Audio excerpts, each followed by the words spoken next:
Hello dear learner. তো আমরা ওয়ার্ডপ্রেসে একটা ম্যাগাজিন ওয়েবসাইট তৈরি করব। তো তার জন্য আমরা প্রথমে থিম ইনস্টল করে নেব। এজন্য আমরা প্রথমে ওয়ার্ডপ্রেসের ড্যাশবোর্ডে আছি, এখন অ্যাপারেন্স দেন থিমে ক্লিক করব। তো আমরা ওই যে এমএস ম্যাগাজিন লাইট ওইটাই ইউজ করব। তো এটা কিভাবে আপনি ব্যবহার করবেন, এজন্য আপনি থিম অ্যাড নিউতে ক্লিক করবেন।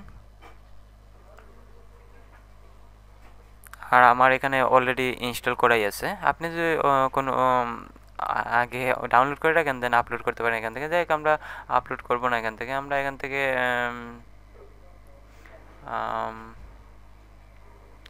পপুলারে ক্লিক করলাম। হ্যাঁ, এমএস ম্যাগাজিন লাইট। তো আপনার যদি খুঁজতে সমস্যা হয় তাহলে কোনো প্রবলেম নাই।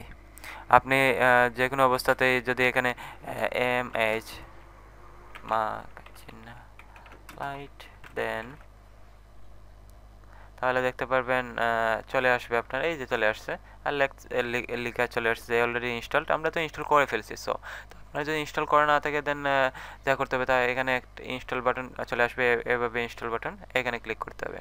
যাই হোক, আমরা আমাদের আগের অবস্থায় ফিরে যাই।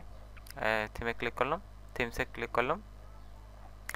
এখন আমাদের থিম ইনস্টল করা আমরা দেখলাম কীভাবে ইনস্টল করতে হয়।